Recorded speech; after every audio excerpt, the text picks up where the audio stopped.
네, 개장 전 필요한 정보들을 알아보는 토마토 모닝 빅데이터 시간입니다. 네, 지난 금요일 우리 시장은 11월 FOMC의 고비를 상대적으로 잘 넘겨주면서 마무리했습니다. 금리 인상 불안감에도 양시장은 빠르게 낙폭을 줄이면서 마감했는데요. 그럼 이 안에서 외국인과 기관의 수급 체크해보면서 오늘장 힌트도 얻어보겠습니다.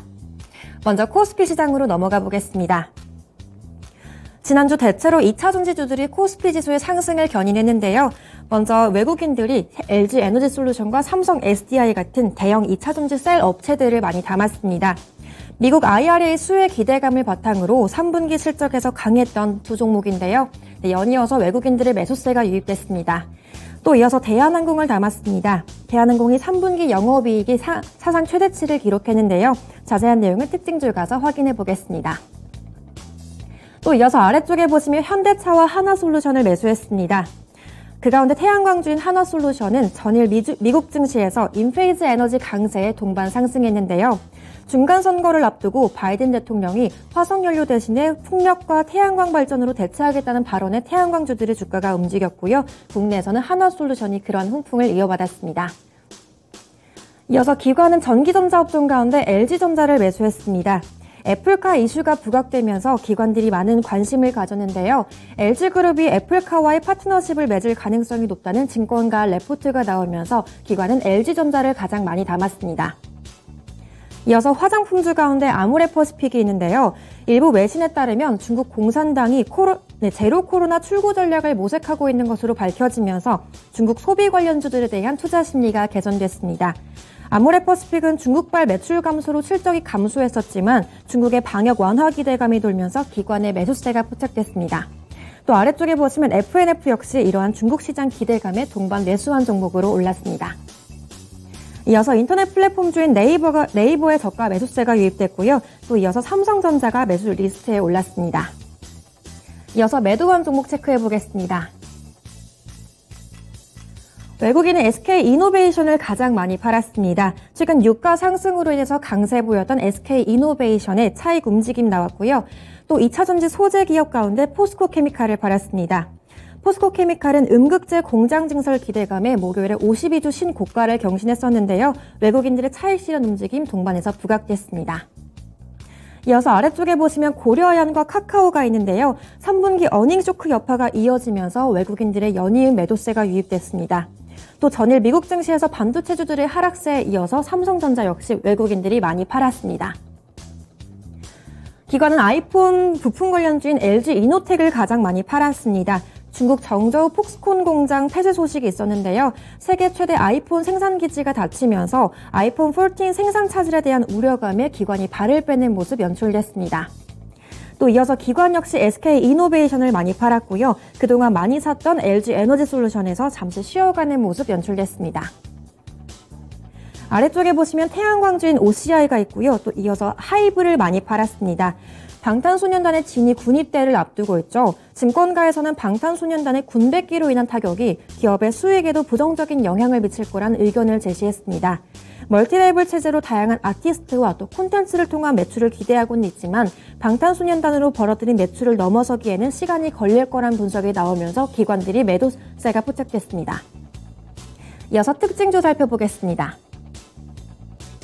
대한항공이 3분기 어닝 서프라이즈를 발표하면서 보통주와 관련된 우선주들까지 급등으로 마감을 했습니다.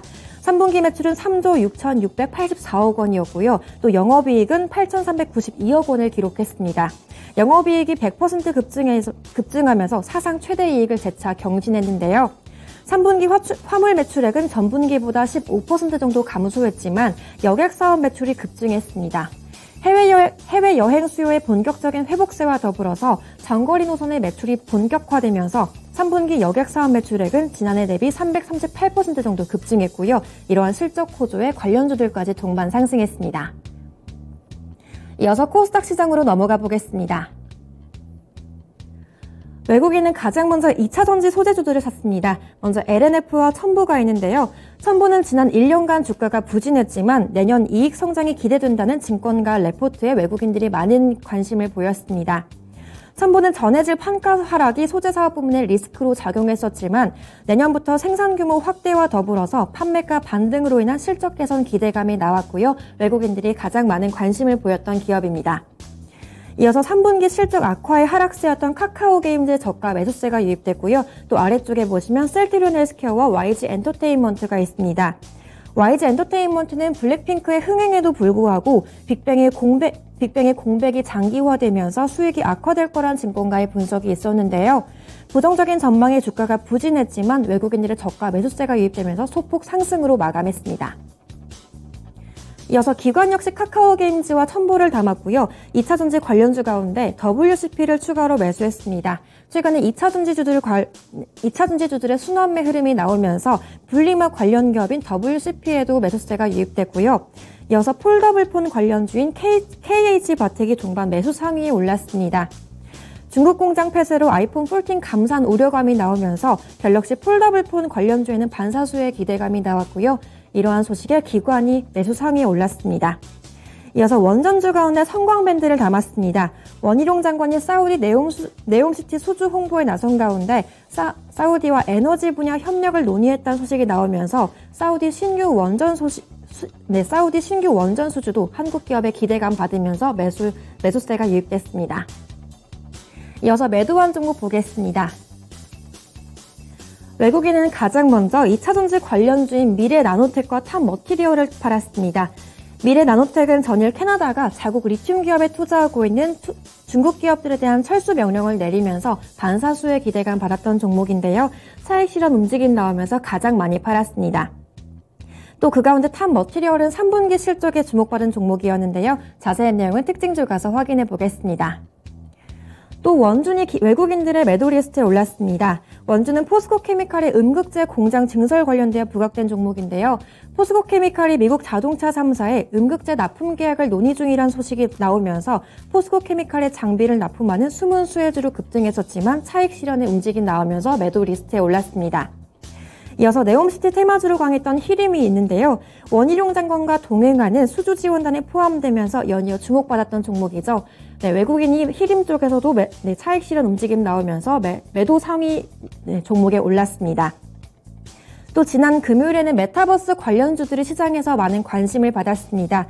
삼성전자의 의료용 VR기기 전파 인증 소식과 더불어서 정부가 메타버스 서비스 표준화 방안을 논의했다는 소식에 관련주들이 움직였는데요.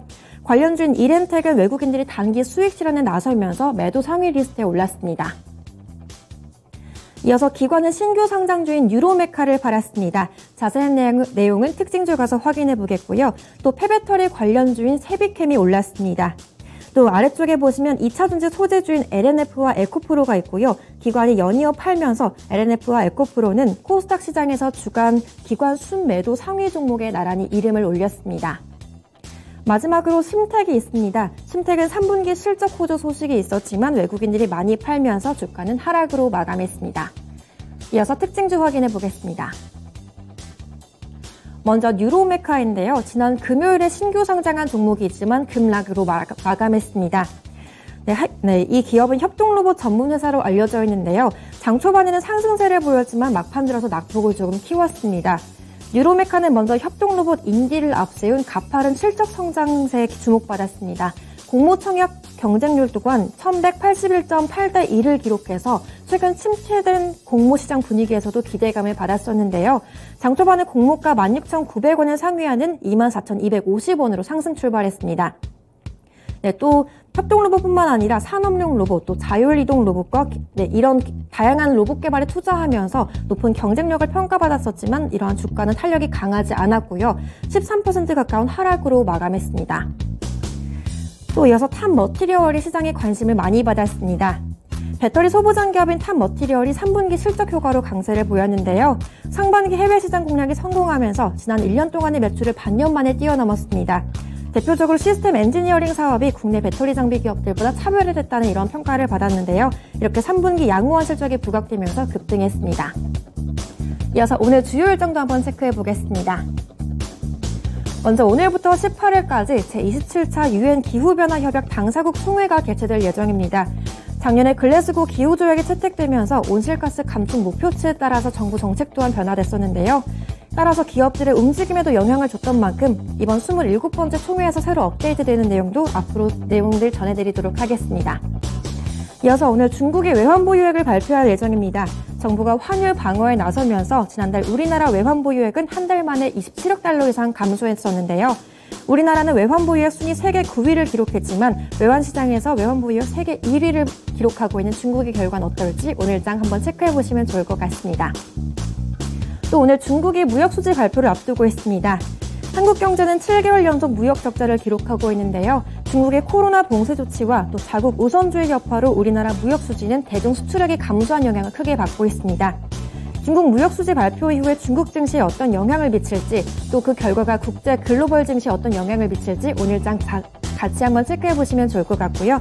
또 마지막으로 오늘 미국에서는 소비자 신용지수가 발표될 예정입니다. 지금까지 토마토 모닝 빅데이터 시간이었습니다.